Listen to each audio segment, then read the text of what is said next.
Good morning, everybody. Welcome to the March 19th edition of Morning Coffee Review. Jason Artley here to talk with Michael Achave about all things Bluebeam and beyond. So how's it going today, my friend? Going good. Excited for you to be back. Glad you enjoyed your vacation. We have a good topic today. A little bit touchy subject since studio's been down, but we'll talk about studio projects today. We're going to be specifically talking about Bluebeam dashboards. So we'll be going into studio projects, but we're excited to have that conversation. I know you have some updates that you want to talk about in terms of other options. So we'll go through and talk about those in terms of updates and the solutions. And then we'll kick it off to some dashboards. And again, as always, this is about you, the community. So feel free to ask any questions outside of the topic if you'd like. Especially, dashboards aren't like an archived thing, quote unquote. And you can still use them, but with cloud, you can kind of utilize that, which, by the way, I heard some folks say that they don't really like the Android app. And if you go to the Android store, it has some of the lowest ratings for the Apple cloud app, but for not the Apple, but for the cloud app. But anyways, kicking it back over to you for some updates.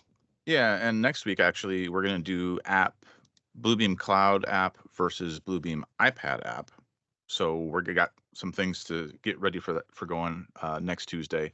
But in the meantime, got a little bit of housekeeping to talk about. As Michael talked about, sessions is a little touchy subject, right? So going into the March 2nd, Bluebeam went down for the weekend.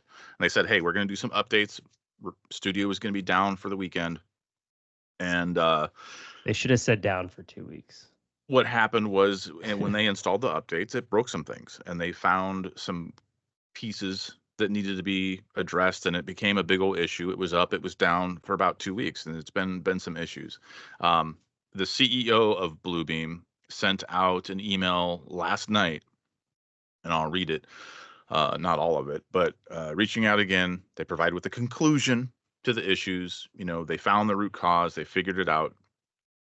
Everything should be back to how it was or even better, right? So they said that they are increased server performance capacities, expanded monitoring tools, more rigorous testing protocols. They're doing some things to fix this. Now, one of the things that they are doing to this, and this is going to affect some of you, if you didn't update to Beyond Revu 20.3, right? So there's still some users out there who are using Revu 20 and below. If you, and this isn't worded quite right, but if you are an affected user, look out for an email from Bluebeam. Users below Revu 20.2 are going to get a free update to 20.3.2. So that means if you didn't have maintenance, I don't know if that's going to allow you to go from 19 to 20.3, because that would be different. So I'm guessing if you're on an older version of Revu 20, you're going to be able to get that free update without maintenance to 20.3.2. That's going to have new components based on the studio server environment. Additionally, there's been an update for Revu iPad and View for the iPad. So you can go download that, and it's probably not going to change the interface. I'm going to do this prior to our session next week. But there is an update for Revu for iPad, which is also going to fix that studio connection. So those will help. Now, you know how Jason likes to toe the line a little bit and say things he's not supposed to? This is going to be one of those times. So prior to Studio having issues, and this isn't a secret, you guys, we've been telling you the whole time, that when this migration to subscription happened, there was going to be a price increase every year. And there was going to be a price increase coming up real soon for this retail subscription. Due to these issues, they've postponed that indefinitely, or no date to be determined. So at some point, this is going to save some of you money. But in the long run, it doesn't look good for Bluebeam. Yeah, but that would have been for new users. So even if you're on that old maintenance plan, that 10% increase is still happening year over year. Yeah. So overall, exciting stuff. Sessions and studio should be back up and running full capacity. Hopefully this was just a glitch and it won't happen again. But in the nature of all things cloud and computing, who knows what's going to happen, right? So obviously a simple update did some bad stuff. I think it only affected the U.S. servers. I think everybody else around the globe was probably okay. Um, but we'll go from there. So today we're going to be talking about digital dashboards. That's why it's a touchy subject, because you need to have Studio to get these to work right. However, when they're implemented correctly, they're really, really powerful. And we're seeing that there's some things in there that can really simplify an organization or a project, to make sure that everybody's aligned on the same thing. Because I get on calls all the time with clients and they're not sure where things are. Oh, this office is doing this, and this office is doing that, and sometimes they're doing this, and sometimes they're doing that, and they don't have a replication service, or they don't have a unified cloud platform or anything like that. How do we get all that aligned? And digital dashboards are a great way to do that. So Michael's going to pull up some stuff and demonstrate how those go. But in How the do you get a meantime, link? Oh, okay. Never mind. Sorry. yeah, and by all means, if you have any other questions related to Bluebeam, whether it be review or studio or whatever, put it in the chat. We will have a talk about that. And then if you're looking for Bluebeam for iPad or Bluebeam Cloud stuff, stay tuned for next week, because we're going to get deep into that and compare those. So without further ado, Perfect. So let's talk about dashboards, and let me just show. We're going to talk about cloud next week, but the dashboard just directly on the cloud app. So when you go here, you have a dashboard built into the cloud app, and this is the ability to go through and visually see what's part of this cloud.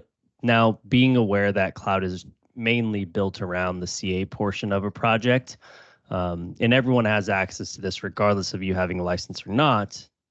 Now you need Core Complete to create one, or create punch lists or RFIs or submittals, but this is the dashboard UI environment, and comparative to what we'll be creating from a project's perspective. And we'll explain projects and what you can do within projects. But kind of just want to give a first glance, because we were going to be talking about more of that project from a standpoint of CAs, but you can do a lot more with dashboards, and how you can go through and access them. But being aware that this is the dashboard that we have in cloud. We'll go through and talk about dashboards within projects here in a second. Let me bring this over here so I can look at your face, Artley. And here we are. Okay, so within Review, you have Studio. Studio is an icon. It used to be in terms included for free. Now you have to pay in order to create them, not to join them. There are limited markups in sessions. Projects you can still check out, but you can't really mark up if you don't have a paid for license, because you don't have access to the markup capabilities, because essentially you're opening up a PDF. It's a check-in, check-out basis. But anyways, back to Studio. Once you click the icon, if you can't see, you can always right click on the panel, and then from there you say show, and then you have Studio right here, or Alt C for the hotkey for that one. But Studio's right here. Once you've selected it, you have Studio Sessions and then Studio Projects. So Projects looks like a piece of paper. Sessions looks like a whiteboard, which actually, funny enough, in the office, there's a whiteboard in there. So kind of rings true to that. Or like a smart board. You remember smart boards? When those started becoming a big thing? Yeah, they tried, but they didn't go very far. Yeah. And then, like, I remember in school, everyone had them. And then everyone went back to actual whiteboards because the technology wasn't the best. But anyways, so I have a dashboard. I've created a bunch of dashboards. I have a ton of projects. I probably need to go in and clean these out. But I do have a dashboard that has been created. Let's see. Those are images. Which one is it? Example dashboard webinar. Maybe that one's working. ATG Bluebeam training. We'll just go to the one that is used by everyone that goes through some dashboard training. By the way, there is some dashboard training. I don't know if it's on Bluebeam University. I need to reset my password in order to get access to it. So if anyone ever goes to Bluebeam University and you have what I always have now, which is like access issues, you can just reset your password. I'll do this. I need to go back over there. I haven't done much. Yeah, I think it still won't work. Yeah. So just reset your password from your email because everyone has access to it. It is included in your license. So just put in your email address and just say forgot password and you have access to it. But in here, they do have digital dashboards, I believe. I'll have to go through and look again. Training. And I also created a white paper for that as well. Jason, if you want to look for that, I can also look for it after this. But what are digital? I'll find both. Yeah, perfect. Thank you. It was, I'll just say, just because everyone remembers from last week, it was very hard to monitor chat while doing JavaScript. So I'm so glad you're back. But anyways, back into here, I've heard, okay, I'll let you monitor chat. I'll keep going. So as we go through, projects is the ability to store any file type you want. So think of it kind of like a glorified Dropbox included with Revu, the desktop application. You also have the ability to create dynamic PDFs that allow you to hop through folder files within Studio projects. So it's basically accessing files anywhere. You can even store Revit projects if you wanted to. Not a central file, but just a Revit single user file within here as well. You can store DWGs, you can store Excel, you can store Word. So again, glorify. You can't store executables or things that are proprietary to Bluebeam like sets. You can't store a set in here. So there are some things that don't work, and they're very few. And Studio Projects stays open for a certain amount of time. I guess I'll bring that up. Project, Studio, Archive.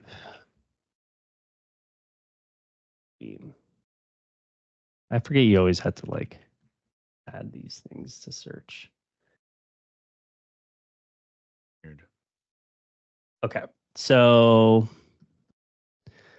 projects has unlimited amount of attendees. You can upload a limited amount of files. This asterisk is very true because I've added files to a certain point and you get latency when you're uploading new files within to that project. Any file format, again, limited to some things. And then how big can markups be? Unlimited. And then how much space can you use? Unlimited. Asterisks, again, anything over 10 gigabytes or higher, you reduce performance. And that's when you're just uploading. It's not actually accessing them, but when you're uploading new files, you receive latency once you reach that point. That is very true asterisk there. Can attendees access rights be managed? Yes. All of these different items as well. But what we really wanted to know was, so sessions, just so you're all aware, 120 days before reactivating after you have archived it or left the studio session or finished it. I guess it's finished for sessions. You have 120 days from your personal, because that was actually a question. Well, hey, how can I go through? If you go to studio.bluebeam.com in the web browser, you can unarchive a studio session, but after 120 days, it's permanently deleted. Projects, where is it? It's probably up here. Sessions, expiration date. Yep, here's projects. So projects after after 80 days of inactivity, a notification email will be sent out to the host that'll be archived. After 9 days, the sessions will be archived. After that's sessions. Well, I'm looking at projects. That's sessions as well. Sessions, projects. Okay, here's projects. Okay, so projects will be deleted by the owner. So it's only deleted by the owner. Once it's deleted, it will remain recoverable for 120 days. After 120 days, so it's the same as sessions. The project will be permanently deleted from the server. So just being aware of this. Sessions has a little bit different of a process. So just be aware of these. And if you didn't know about this, Sessions after 180, I mean, after 80 days, you'll see kind of that process. Okay. Any questions need answer? Are we good? I think we're good. Okay. So there was a talk from David, practically speaking. So before we get into the dashboards part, do people store files specifically on Studio, or do they still keep a local copy on their computer and shared drives? So you should, for dashboard stuff, it's going to need to stay in Studio, but it's always wise to have a backup. So depends on your level of paranoia, I suppose. Yeah, and I mean, this is also a good time to compare. Like, sorry, I cut my finger last night. It was like, ouch, on my carpet cleaner because Ellie had a incident yesterday. But anyways, Ellie's my dog. If you all didn't know, Jason's met her. That's why he laughed, because he loves her and she loves him. Being aware that ACC is comparable in terms of projects, I would say, and we love talking about comparable solutions. I'm well familiar around ACC, not as much as Kyle Lee that you've all seen before. And by the way, if you want to have Kyle Lee back on, just let us know if you want to learn more about the build side of ACC. But within, let me bring this open because I kind of want to show docs as well. Yeah, that's smart. Yeah. So give me 2 seconds as I transition this over. But I'm just logging into ACC and I'm part of other hubs, so I don't want to like show everyone other projects from other hubs. So let me just go to our hub and grab one of these projects here. But basically, within here, you have the option to use docs. So, and everyone has access to docs if you have an AEC collection. So again, just being aware, you want to get full value from your tech stack if you're purchasing it. So if you have an AEC collection, you do have access to docs. But docs allows you to store files, right? So you can store files within here, but there's no real like quote unquote dashboard. I mean, you could get access to insights, right? You can go to insights and have kind of like a visual dashboard of what's in the project itself. So if you go to insights here, you can create these cards per se, which we're going to create like icons that jump you to things essentially. But within here, you can see different items that are part of this, right? And that is just by customizing it. And then you can say card library. There's a bunch of cards pre-built from Autodesk. Then there's integrations, right, that are in here for cards. So you can go through and look at these as well. But being aware that you could essentially, but I'm not jumping to things in here. I'm just looking at my data, I guess you would say. So here's my dashboard here. You should copy that link and see if that would work in a dashboard. Yeah, that's good. Let's do it. We'll do that. So what is a dashboard in projects, right? So we talked about its file storage. We'll go through and create a project together, but what's the end goal, right? End result, because we're not going to have enough time in here to go through a full in-depth build of one. But basically what an end result would look like is if I open this PDF, you're going to use the PDF, so I can not close Studio. I can just click the icon so I have more real estate, right? And then I can drag this over, because essentially what you're going to be doing is you're going to be using this dashboard to go through and navigate your project. So what you're able to do here is you can go and say, hey, well, in this project, because everything's stored in one location, right? And that's what allows you to be more efficient on a project and get current up-to-date data, is one single source of truth for your documents. You have the options to go through and say, hey, I want to go and look at the drawings for this project. You can click this. So essentially, this is just a PDF with buttons activated with links to either a page or links to external, like the weather, right? So if I wanted to look at the weather at this one had a specific one that was going to California. You have those options to add links, and those are just actions on buttons that you can go through and utilize. But basically, if I wanted to go and look at the drawings, I can go and say, hey, I want to look at the architectural set. From here, I want to look at the wall sections. Now it's going to populate an additional window open that allows me to access these. So from here, I can say I want to look at my enlarged plans, which aren't even sections, but whatever. So we'll go through and check this out as I open it. So remember how projects works is it's a check-in, check-out basis for PDFs. Since Revu works with PDFs, it actually just opens it up in the UI. If I were going to open up an Excel file, it would open it up in Excel. So if I do not click this checkout button, it's opening up a read version only. So this maintains that file locking by a check-in, check-out basis. That's probably why something like a central model wouldn't work in here, because it doesn't do file locking by an element level. That's how a central file for Revit, all the you Revit users out there. I haven't done Civil 3D in projects yet. Jason, I don't know if you ever tested it, but it works off a check-in, check-out basis. I know Civil 3D has the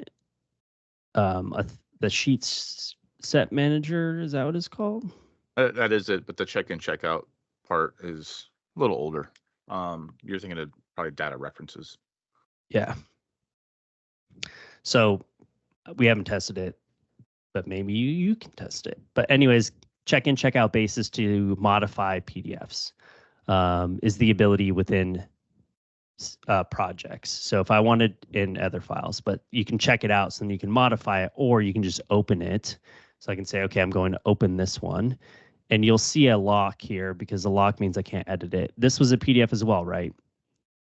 This one over here is now pertaining to what I just opened, and that ability to utilize this UI to grab things that you want, like RFIs, right? Maybe I want to go to RFI 100 to 149 and I want to open up that RFI, right? I can say, okay, I'm going to open up this RFI. And now I have this RFI here. It becomes a lot to manage. So, having that digital dashboard, you basically need somebody to have full, be on it the whole time. But you can see how much easier it is to get access to anywhere. Yeah. And the way you want to create these is you don't want to, when we go into creating actions and referencing, you want to reference to a folder, not a file. Because if the file gets updated or moved, deleted, re-added, the link will be broken. So this jumps to a folder, this RFI's folder, and opened in the project. So what does that look like, right? So if I go back into here, close these out, they link to the folders that are part of here. So that linked to the RFIs and it linked to the RFI opened. And then it opened up the 100. So this here is linking specifically to the folders. That way you can be dynamic with what data you're uploading. Because if you're not dynamic with what you're uploading, and let's say I had to delete RFI 100 and re-add a new one, the link would be gone. So it's jumping you to the folder versus the actual file link itself. And you can create a template. So typically what I would go through and do is create a template that I would use a dashboard for continuously. That way you are more efficient in creating and starting one, right? And what I typically do is I'll go through and just create a new PDF, and we'll just create an 8.5 by 11. And then from here, you can go through and start creating an outline for this. So as you wanted to go through, let's create some visual images here just to color code things, because everyone loves aesthetically pleasing items. And for those folks that didn't know this, I'll do this here because we're going to make an ATG based one. Oh, we could make it by our old logo. But anyways, so we'll go into here. This fill color is going to be something from ATG. We'll do this green. Oh, oops. Control I want Z. this to be that. Maybe we want the blue. What do you want? I like the green. Okay. The green. Oh, wait. We'll make the fill. No, because I'll add another one. Sorry, second guess. So you can go back into here and just grab things that are color, right? And then I can go through and let's add a secondary one from here to here, maybe. And we can go and add the light green.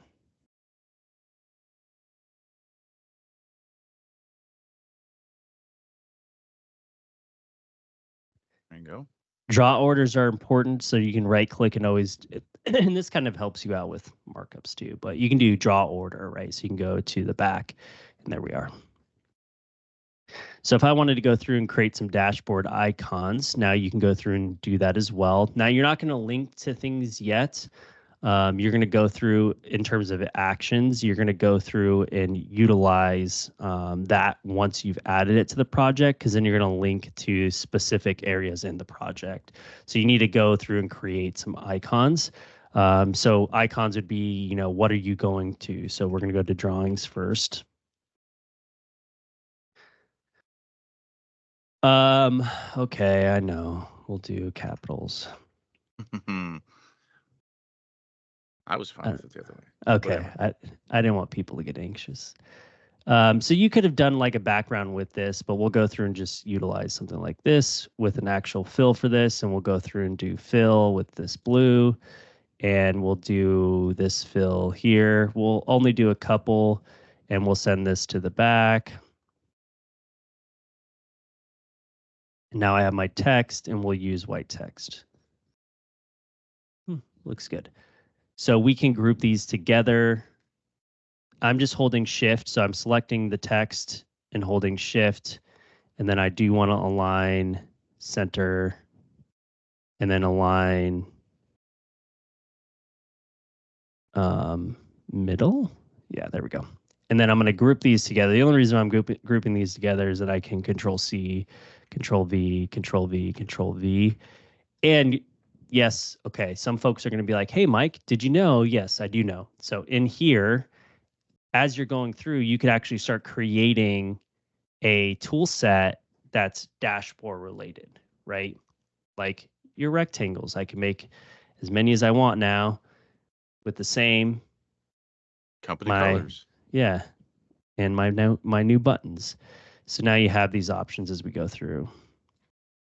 The one thing I did wish, sorry, turn on snap to grid, and then you'd be good to go. Yeah, that's what I was gonna say, because I do wish. Can you just give us alignment lines, please, Bluebeam? How much easier would it be for a lot of these to give us some alignment lines? Just turn on grid. Ooh, yeah. You could change to full size crosshairs. That might help a little bit.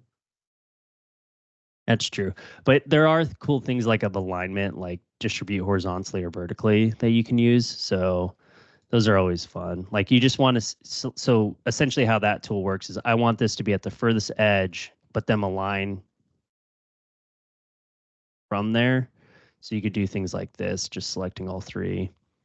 And we can go through and do alignment, and we could do distribute. There we go. So you're just setting your boundary from end to end, and it's going to distribute these. Cool things you can do with markups. I just wish it automatically gave me alignment things, but wishful thinking. Bluebeam Labs is coming to you very soon. That's right. Or it's up. I don't know. One of the two things. So from here, drawings. I don't know. What else? RFIs? Yeah. Oh, man. RIS. Well, okay. Dyslexia this morning. Did they do an apostrophe? No, just do that. I should have done so. Okay, yes, it's early, but what I should have done was center for the grouping of these. True. So I got to ask, why did you create a rectangle and a text box instead of using the outline of the text box? Yeah, and that's what I was saying earlier. You could have done it that way, but just showing more markup capabilities for folks. Okay. Do weather, because that's important when construction projects, and then do contacts, or I don't know. And there's a way to do it with the drop down too. We won't get into this, but this is essentially a radial button that activates a JavaScript window to this, which is this is another PDF. Well, it's actually a markup, but it populates this open or closed when you click it to show a layer. So this is just a layer, but that's in my white paper. Yeah, it's a little advanced for what we want to talk about. So there's a good question here from Chris. Can you use the button feature that you find in forms? Yeah, that's what we're going to go through and utilize for the action. You could do it an action this way, or you can use an action from the forms. So right here is the button, and you can create a button that's here so that when it's clicked, it goes to somewhere, right? So this button goes to an action. So it's up to you. You can go through here, or you can go through the link itself. It's up to you.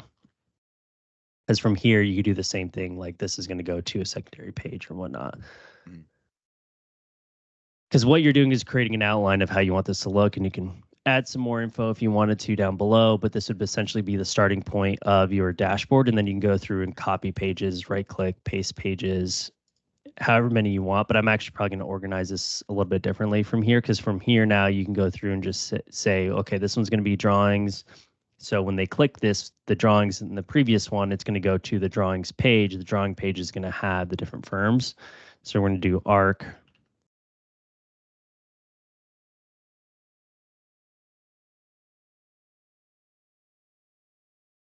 And this is that thing again. And we'll center the text, regroup these.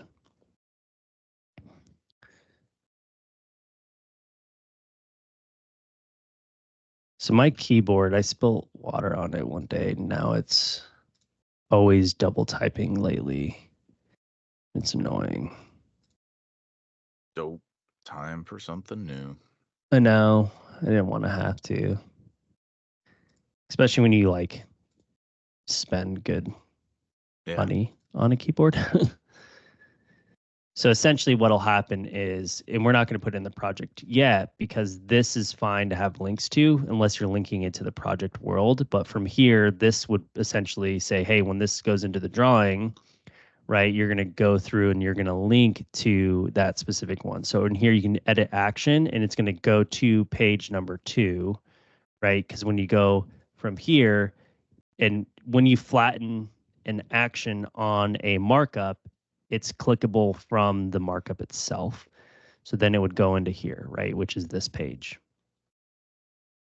Ta-da. Just like, yeah, going back over to here, I'm clicking this, but it's going to a different page, right? So from here, I want to go to site plan. It's a page. These are all pages within here. So cool. And we'll do one more from here, copy next page, right click, paste. And the next one we'll do RFI. So from here, we'll just go through and start creating RFI 1 to 50, 51 to 100. Hopefully there's not that many RFIs. Yeah. But, you know, maybe this is a large project build. So we'll do 151 to 200. And again, you do the same thing, like you wide select. You could just control drag and so on and so forth, right? Yep. Doug's talking about doing his dashboard, like set it all up in PowerPoint. From PowerPoint, make the PDF, bring those over, and then just add action buttons. That's a pretty good idea. Yeah, I did that because for one of ours, because you get better graphic capabilities in PowerPoint than you do here. And that's when you would add buttons, because you would essentially create the images of these, what I equate to buttons here, right, in PowerPoint. And then from there, you're going to go through, like, I think, let me see if I have it still in here. If you all remember, I got a new computer, so we'll see. So yeah, these came from PowerPoint. So like cool images. And then you would add a button from the forms to be your action versus this. So when they click it, it goes through. Yeah, alignment's better.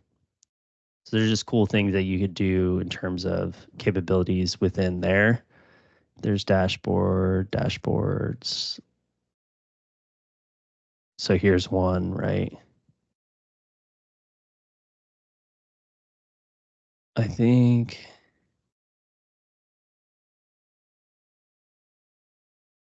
Yeah.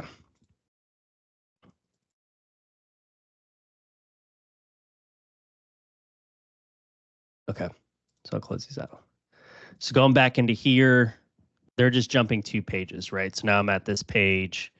This is what you need from here, essentially, as you're going through, because we'll go through and create an RFI folder list from those. But now once this is done, I'll save this to my desktop, save as, not my desktop, because if I keep saving there, things get deleted at some point, which we all know.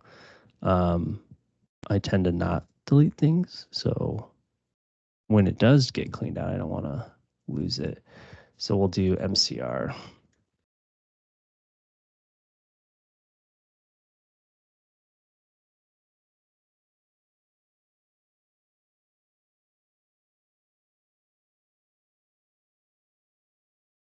Okay. So from here, we're going to go through and create a project now. Studio, new project. And have we done this one before? MCR dashboard. We'll do 324.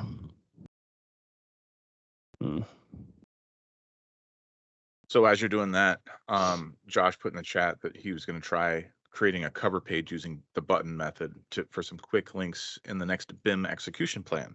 I think that people like clicking buttons with large text rather than searching and scrolling. I 100% agree.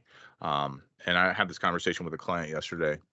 You know, when it comes to BIM execution plans or CAD standards or whatever, the easier you make it on folks, the easier it's going to be for them to follow it, right? Mm-hmm. So big, large buttons, make it obvious, you know, not demeaning obvious, but still make it obvious so people don't have to struggle, and it'll make everybody's life easier.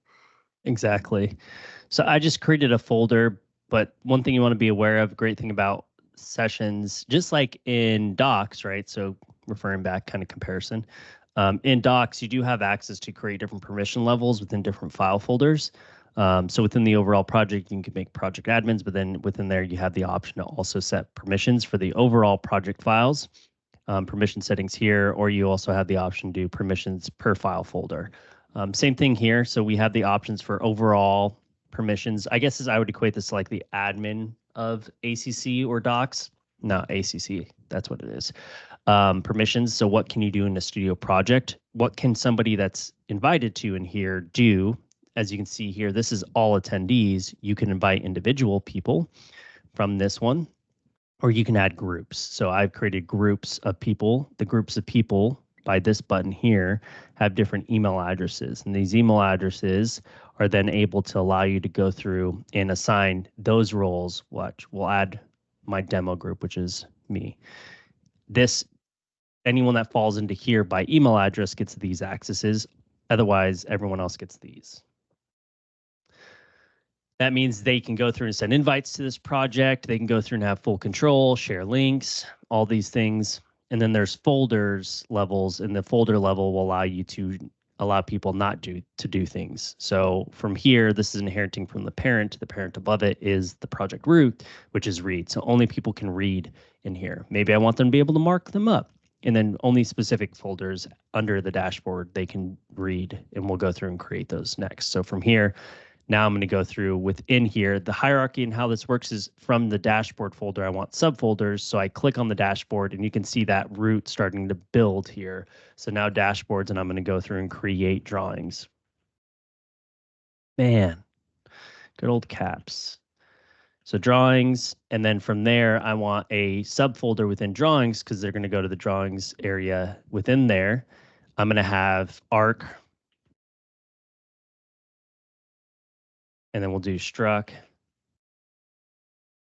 And then we'll go back out because I want to be in dashboards creating a new subfolder for RFIs. So now I have within here RFIs, and then from RFIs, I'm going to do 1 to 50, new folder again. We'll do 100, 101. 51 to 100. Oh, sorry. Thank you.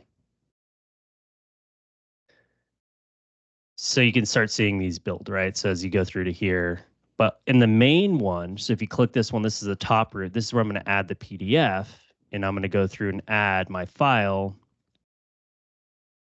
that I just created from here, MCR, boom, this one, and hit OK. Now there's one setting in order to jump to different folders within projects. So in order to do that, if I open this up, this is going to jump to somewhere, right? And I need to uncheck this out so I can modify it. Because essentially when you get to drawings in the dashboard, this needs to jump to that ARC folder so that you can access those ARC files. And you could break it down even more if you wanted to, but this needs to go to open right here. And this is not allowing us right now, because I don't have that setting activated, to jump to projects, right? Like, how do I get to this project link data? Because I can't access it. There's no like desktop connector like Docs, right? So how do I get access to file folders in here? It's actually a setting. So over here, and I may have to close it, but we'll see. Hopefully I don't have to. What is the setting? Attempt to check out files, proxy use, no, close project, open files in Studio Toolbar only. I think it's this one. I think you decheck this one.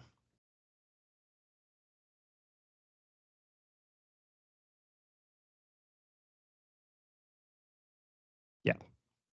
So it's dechecking this setting under preferences. It's open and save files to Studio from Toolbar only. No, don't want to do that. I want to be able to do it from a Windows environment.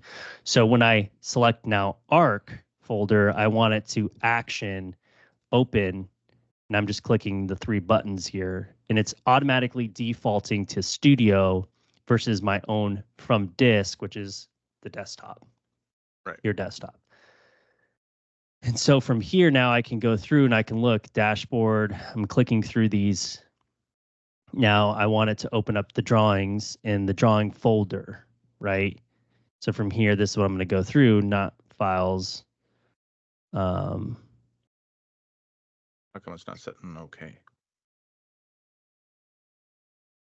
Interesting. That's why. Open file. No, you want no that folder. Yep. Yeah. I had to think real quick. So from Sneaky. Studio Project, and then here, yeah. Yeah, select folder. So now, and you're going to say, well, hey, Mike, it's still this that's opening it, right? Well, you just right click and you can flatten it. So let me go and add a file in here so you can kind of see what that looks like. So before I go through and check this in, let's drag this over so I can drag a file that lives in here so we all have that access. So we'll go into here. We'll go to our sheets.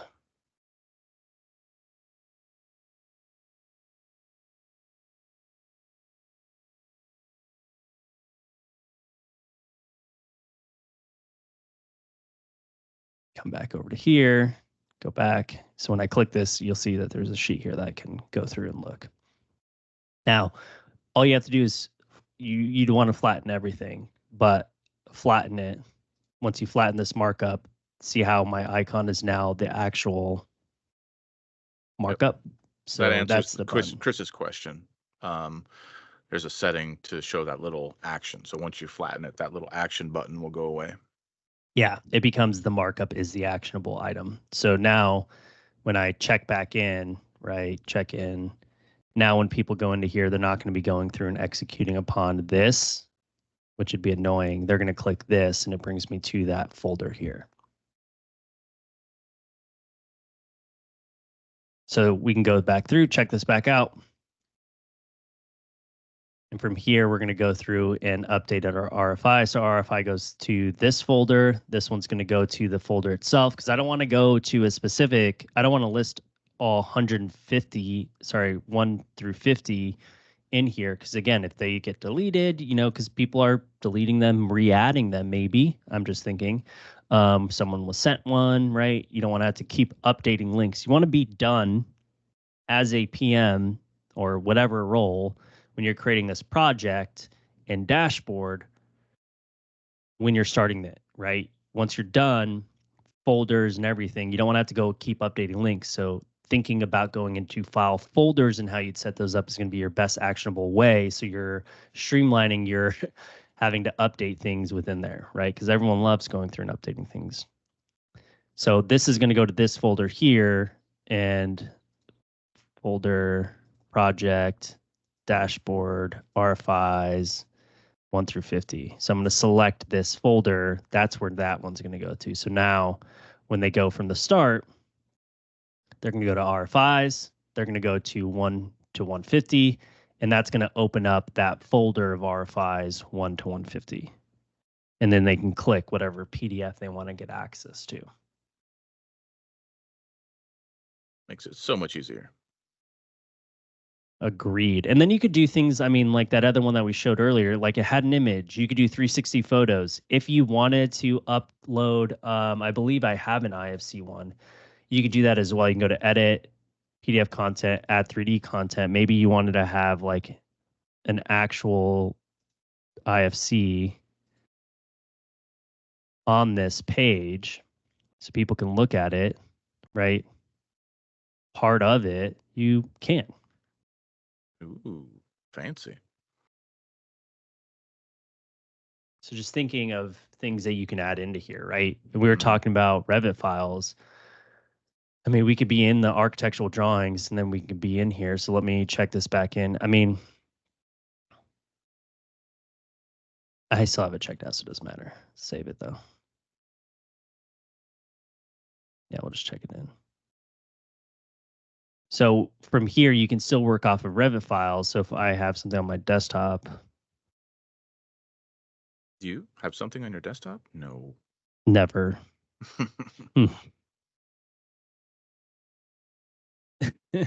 So the only thing about this is title it with what year it is, because it won't work. How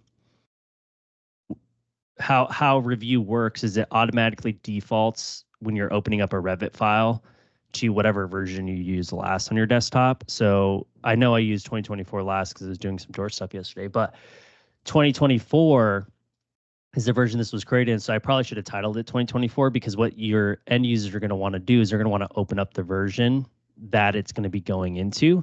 Otherwise, if you're in an older version of Revit, right, and you open it up in 2024, you're going to be upgrading the model, which we don't want to do.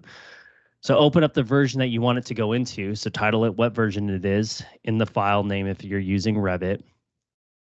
I think this is a central model too. Hopefully it's not. So from here, what I can go through and do is once this is open, I will be able to go through and open up my file. So my Revit file will be able to be opened directly in Revit for whatever version it is, but you just need to make sure the version's open. So I'm going to check it out so I can work on it. And then I'm going to open it. Now it's going to open in Revit, right? Just make sure the version's open because it's going directly into that version. I haven't done with multiple versions open. So if you're one of those folks, which I know we've all been there before, you can't be one of those folks. Just have the one version open. So from here, now I can, leverage Revit. So if I wanted to go through and I'm in an architectural set and I wanted to go through and draw some architectural walls, right? When you hit save, and you don't have to have Revu open. You used to. I don't have to have the project open or anything. It's knowing that file path. So when I hit save, right, I can then close this project out. And I can go back into here, I can then check it in if I wanted to. You don't have to at this moment. I could still check it. I could still reopen it just to show you the cache data, but I just closed the project, right? In Revit. It's not here. There's no smoke and mirrors here. Check it back out or open it as a read only, but open.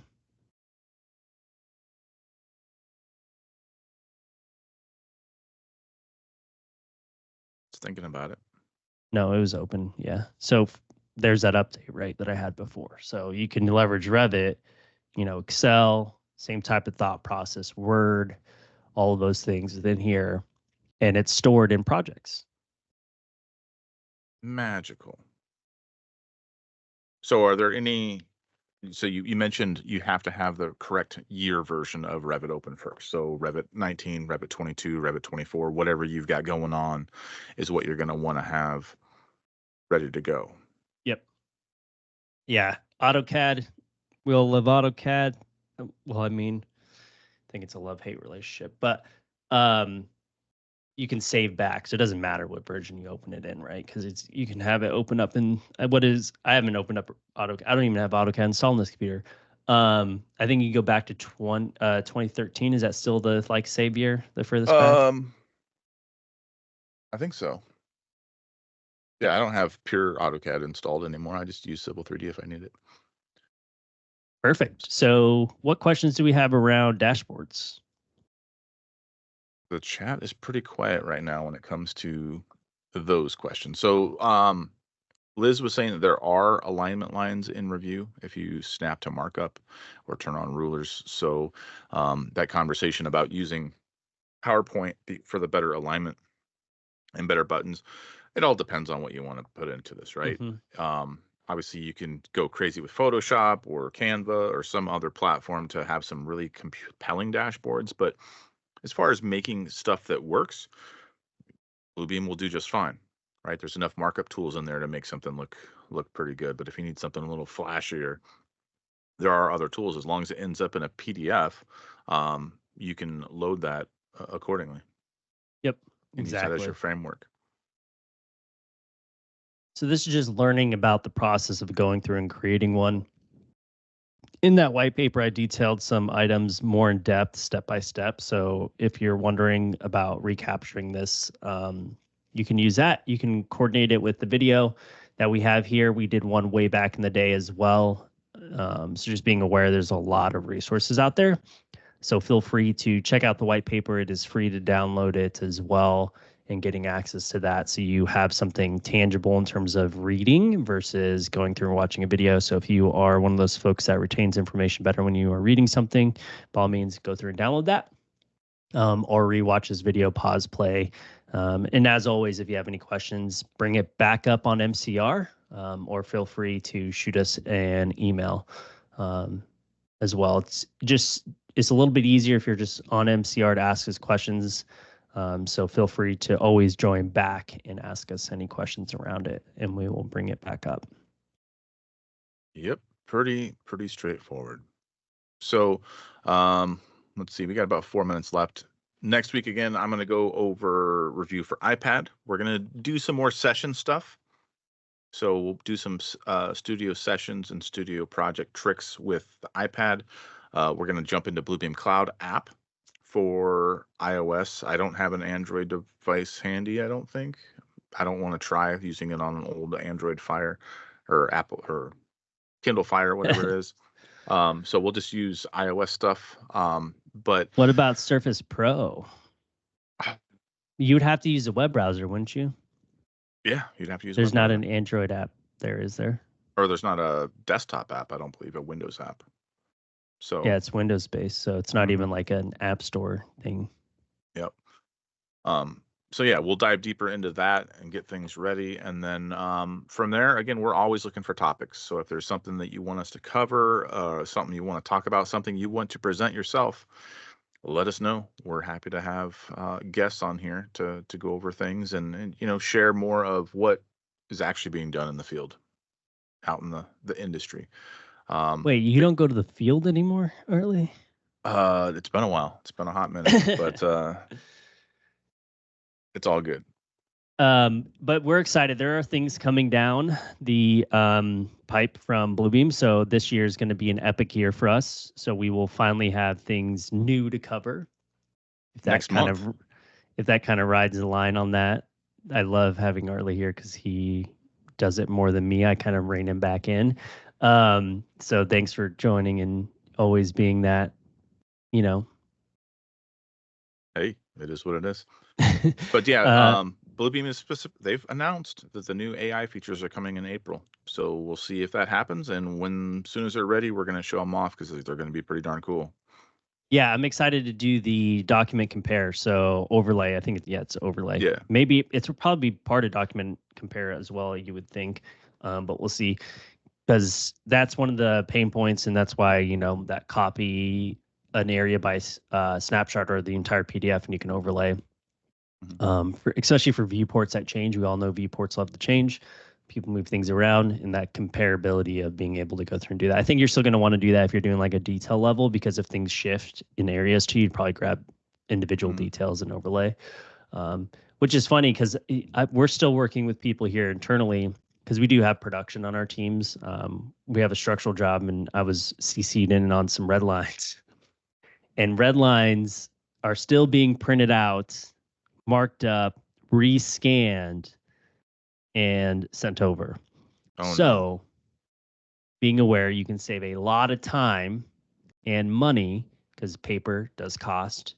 I think ink is more expensive, if I'm remembering correctly, at this moment in time, to continuously buy that for printing out 8.5 by 11s. So yeah, there was something I read, the HP, who makes printers, if you have to subscribe to their ink service, and if you cancel your subscription, your printer won't work anymore. So talk about software and everybody complaining about software moved to subscription. Imagine printer ink going on subscription, and then your printer that you paid for doesn't work anymore. It's just, so you're just not going to own anything anymore. No, it's just crazy. Imagine having to do that for a desktop. Yeah. Well, I guess you do for the software on it, but imagine having a laptop or a computer that you do not own. It will not let you log into Windows. I'm just thinking here hypothetically. Yeah. Unless you pay a subscription. Yeah. I mean, it's coming. So good times. Also, on a high note, thanks for joining us, everybody. It's been a wonderful Tuesday. I'm glad to be back, and we will see you next week. In the meantime, of course, join us on our LinkedIn group if you have any questions in the meantime. Thanks, everyone. Look forward to seeing you all next week. Have a good one. See ya. Hey there, thanks for tuning in. If you like this video, make sure to subscribe and check out some of the other content on our channel.